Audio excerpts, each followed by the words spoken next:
Kalian tahu gak hubungan internasional itu apa? Kalau misalnya belum tahu, hubungan internasional itu adalah kerjasama antar negara, yaitu unit politik yang didefinisikan secara global untuk menyelesaikan berbagai masalah. Menurut Kaja-Hoshi, istilah hubungan internasional selalu berkaitan dengan segala bentuk interaksi di antara masyarakat-masyarakat negara, baik itu yang dilakukan oleh pemerintah maupun oleh negara-negara. Dalam hubungan internasional, terdapat banyak interaksi negara dan masyarakat internasional. Maka, hubungan internasional adalah hubungan antar bangsa, kelompok-kelompok bangsa, masyarakat dunia, dan kekuatan-kekuatan, proses-proses yang menentukan cara hidup, cara berpikir, dan bertindak. Apa pentingnya hubungan internasional di era globalisasi? Hubungan internasional penting banget loh bagi suatu negara, yaitu menciptakan dan memelihara hubungan damai dan adil dengan negara lain, membangun solidaritas antar negara, berpartisipasi dalam menciptakan ketertiban dunia. Konflik yang terjadi di dunia saat ini yaitu konflik Rusia dan Ukraina. Yuk kita bahas. Keretakan hubungan Rusia dan Ukraina sesungguhnya sudah terjadi sejak tahun 2014.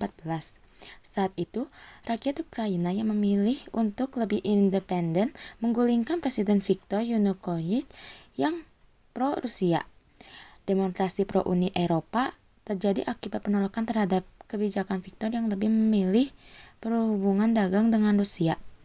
Pengleseran Viktor menyebabkan konflik pada pemerintahan Ukraina hingga terbagi menjadi dua golongan, yaitu pro-Uni Eropa dan golongan pro-Rusia.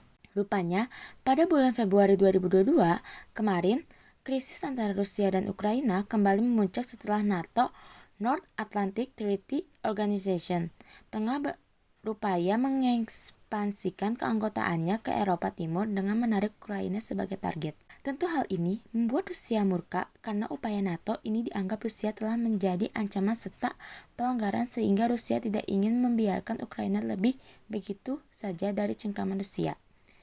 NATO yang telah membuka pintu dengan lebar bagi Ukraina telah membuat posisi Ukraina berada di ujung peperangan dengan Rusia jika memilih bergabung dengan NATO.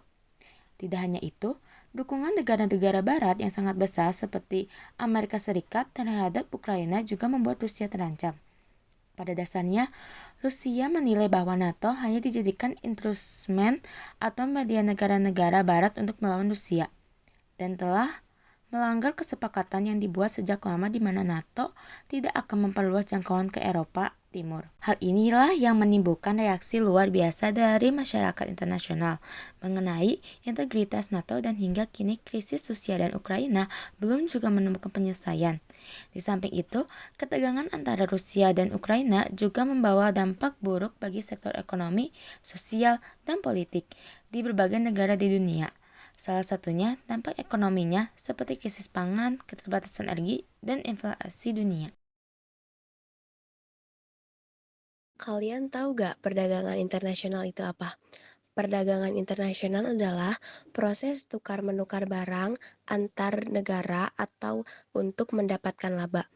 Penduduk yang dimaksud berupa antar perorangan, antara individu dengan pemerintah suatu negara, atau pemerintah suatu negara dengan pemerintah negara lain. Ada juga peran perdagangan internasional Rusia adalah dengan adanya perdagangan internasional, suatu negara dapat meningkatkan kemakmuran dan menciptakan pemerintahan terhadap permintaan, penawaran, dan jasa. Hal tersebut akan memberikan keuntungan dan membuat perekonomian negara tumbuh secara langsung berupa pengaruh terhadap alokasi sumber daya maupun secara tidak langsung seperti kebanyakan investor yang masuk. Seperti contohnya perdagangan internasional antara Rusia dan Indonesia. Kedua negara ini adalah anggota G20, sehingga kedua negara berkepentingan untuk berkontribusi dalam pemulihan perekonomian global. Di bidang ekonominya, yaitu apresiasi atas pandangan Presiden Putin yang sangat konstruktif terhadap kelapa sawit, sehingga ekspor sawit Indonesia dapat berkelanjutan. Menurut Presiden, ekspor sawit Indonesia ke Rusia merupakan ekspor sawit terbesar dengan nilai mencapai lebih dari 480 juta dolar pada tahun 2015, telah mendatangkan manfaat bagi kedua negara. Di bidang bilateralnya, yaitu upaya-upaya yang harus dilakukan adalah menghilangkan hambatan tarif dan non-tarif, termasuk untuk minyak kelapa sawit, ikan, dan produk pertanian. Di samping itu, perlu juga dibuka akses pasar yang lebih besar, serta meningkatkan kontak dan perdagangan langsung antar pelaku usaha. Adapun dampak positif dan negatif perdagangan internasional yaitu 1. Mendorong pertumbuhan ekonomi. 2. Menjadi sumber devisa negara. 3. Meningkatkan kemakmuran negara. 4. Menambah lapangan kerja. 5. Hubungan erat antar negara. 6. Menarik investor asing. 7. Transfer teknologi. Dan di sini juga ada dampak negatifnya. Mau tahu? Sini aku kasih tahu. Yang pertama, produk lokal asli buatan dalam negeri mengalami penurunan penjualan. Kedua, industri kecil kalah bersaing. Ketiga, munculnya penjajahan ekonomi dari negara lain. Keempat, adanya persaingan tidak sehat. Kelima, dapat menyebabkan ketergantungan dengan negara lain. Keenam, produk lokal asli buatan dalam negeri mengalami penurunan penjualan.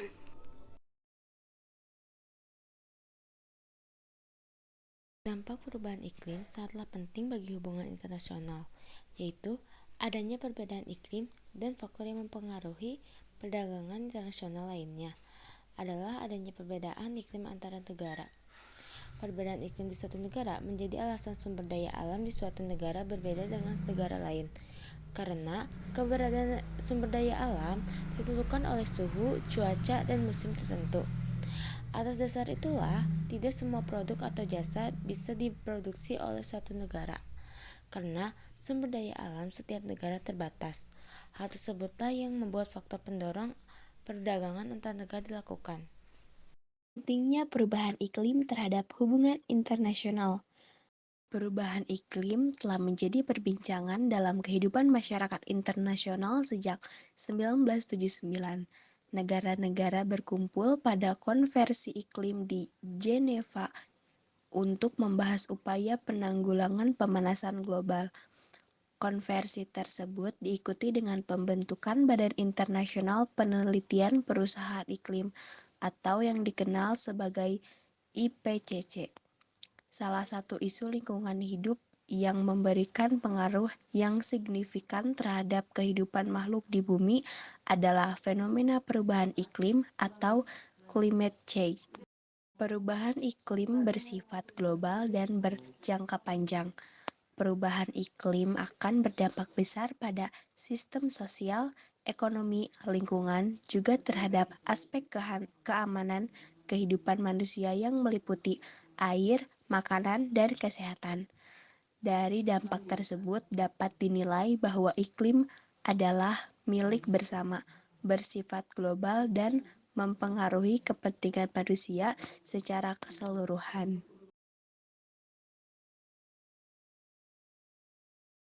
Pada dasarnya, hubungan internasional adalah hal yang baik untuk dilakukan oleh suatu negara karena akan menciptakan perdamaian di antara negara-negara yang terlibat dalam suatu hubungan internasional. Hubungan internasional ini penting untuk memenuhi kebutuhan dan kerjasama antar bangsa. Tujuan utama dari hubungan internasional ini supaya kedua negara atau lebih saling menguntungkan. Kerjasama dua negara dapat meningkatkan ekonomi dan kebutuhan rakyatnya.